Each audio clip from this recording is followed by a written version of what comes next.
Here with the Nanaimo Clippers veteran players, the 1997 borns, Brandon Marinelli, Parker Colley, Captain Jamie Collins, Cal Babych, Jordan Wharrie, and Taz Burman. Junior hockey is coming to an end. We don't like to think about it, but we're more than halfway through the season, so I want to know about the plans for these guys as they transition away from junior hockey. Taz, you're focused on the Nanaimo Clippers, but when your junior hockey career comes to an end, what are your plans for the future? Well, lately, like you said, it's coming up pretty quickly, so I've been kind of looking at some options with schools and stuff. I was lucky enough to get some, scholarships playing in the WHL, which, I intend on using. So, yeah, I've just been, looking at different schools and their hockey programs because there's, a bunch of good Canadian schools with good hockey programs. And, at this point, for some reason, the NHL teams aren't calling. So it looks like that's the route, I'm looking to take. We've got Jordan Wharrie with the microphone next. We've got the guys with WHL experience on this side and the still NCAA available guys on one side. Just coincidence. But Jordan, what about you for your plans after junior hockey? Yeah, I was thinking about going to play for the Vancouver Canucks, actually. Maybe quarterbacking the first power play with the Sedins. But no, but in all seriousness, I might. I think I'm going to use my scholarship that I got in the WHL and maybe explore my options with different CIS schools. So hopefully, I'm undecided yet. I'm committed. So just looking to, just do that. By the way, for the Canucks, you can get a hold of the Clippers and they'll get you Jordan's contact information. Cal, what about for you? I plan to redshirt 4 years in NCAA, so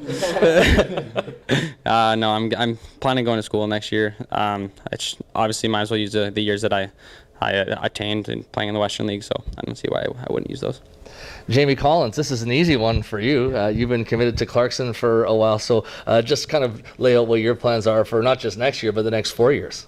Yeah, my plans are to go to Clarkson University next year. I'm looking forward to it. I'm hoping to go for 4 years and maybe more, but that's what I'm going to do next year. Parker Colley, you're wide open in terms of options for yourself, but which way are you leaning? Obviously, NCAA scholarship is kind of my number one goal right now, but if that doesn't work out, I definitely want to keep playing hockey. Don't know where yet, but just kind of keep my options open right now. Brandon Marinelli, the final word on this one for you. You have some options that are pretty much open to you as well at this point.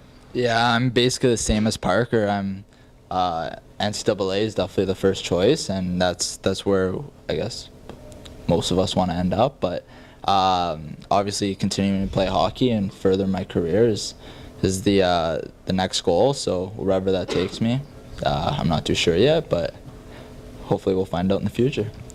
Let's have one more question with these guys who've been very generous with their time today, and we'll end it on a fun note. I want to know a story about a Clipper coach, Mike Vandekamp, Dustin Donahue, maybe even trainer JT Ward, or a funny story about another coach that one of these guys has had in their junior hockey journey. Let's start with Brandon Marinelli. Just a funny story, Brandon, about one of your coaches. Yeah, so it actually happened last weekend against Powell.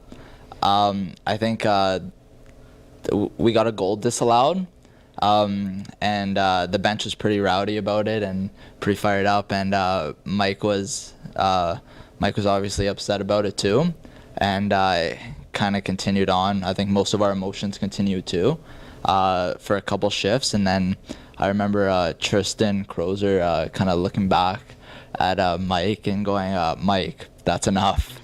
And I think a lot of guys on the bench found that really funny. Just because you don't really hear that very often, and that's just the maturity of Tristan. That's very brave for Tristan Crozier. As much a Tristan Crozier story as a Mike Vandekamp story. Parker Colley, what about a coach's story from you? Mine's just pretty much about how emotional Mike is on the bench towards the refs, and then you don't hear Dustin too often yell at the refs, but every once in a while you'll hear him give a good chirp to the ref, and it's always funny to hear that. Jamie Collins, you've got a couple of years with Dustin Donahue and Mike Vandekamp under your belt, so I know there's a story coming. Yeah, I think the one I'm going to say is last year after the game, it was in between periods actually. We weren't playing very well, and Mike was livid, and he was screaming and yelling, and then he got we had a guy last year named Adam Pilot, I guess, sorry. We call him Pilot, but Mike started getting in Pilot's face, and he started screaming, and you could just see all the spit coming out of Vandy's mouth, hitting Pilot in the face. And Pilot's pretty emotional guy, so he was like right back in Vandy's face, like, and they looked like they were gonna fight, but obviously they didn't. But it was just hilarious. And then I think that Christmas for Secret Santa, he got a spit mask for Secret Santa to keep all the spit away. So yeah. Cal Babych, you might have a story that comes from the Western Hockey League too. This has only been your first season in Nanaimo, but a good coach's story from you. Yeah, last year when I was with the Express for the part of the year, my coach came in. We were down 6-0 after the first, and obviously it was a tough one. But he came in, and he would do this on a regular basis, where he would jab his pens into the whiteboard. But this time he jabbed it pretty hard, and the pen exploded everywhere. And then he was yelling at all the guys. He went around the room, and then the pen was still leaking, but there was still some stuff in it. And he threw the pen, and it went all over a bunch of guys' jerseys. And so we obviously couldn't wear them because like there was just black ink all over. And I found it funny because like we ended up replacing that board, and then we ended up changing jerseys, and then we went out there and we lost 12-1. I think the final score was. Like, yeah, it was just a funny experience overall. Jordan, you've got a story that I think involves even an NHL coach from your past. Yeah, so my first year in the league, when I was 17, I was playing for the Silvertips again, and Kevin Constantine was our coach, and he coached for the Pittsburgh Penguins, I believe, and also the San Jose Sharks. Anyway, so we're playing Tri-City, and we're down 3-0 after the first. So he comes in the room right away, comes in, snaps a clipboard in half. So we're like, okay, like it's gonna be one of these. And so he's coming around the room, like getting in guys' face, like kind of spit flying out, all that stuff, right? And we have those mini trash cans in the room, and he comes and he just boots one, and it hits our little Russian right in the face, like directly in the face, and the room went silent. Anyways, long story short, we come out, we win the game in OT 4-3, so ended up working, I guess. Taz Burman, you get the last words with the rest of the Clipper 20-year-olds here. Best, it could be a Vandy, a Donnie story, or another coach that you've had in your career that kind of struck you as funny. Well, I mean, when I was 16, 17, I played for Brent Sutter, who is a fairly intense individual, you could say.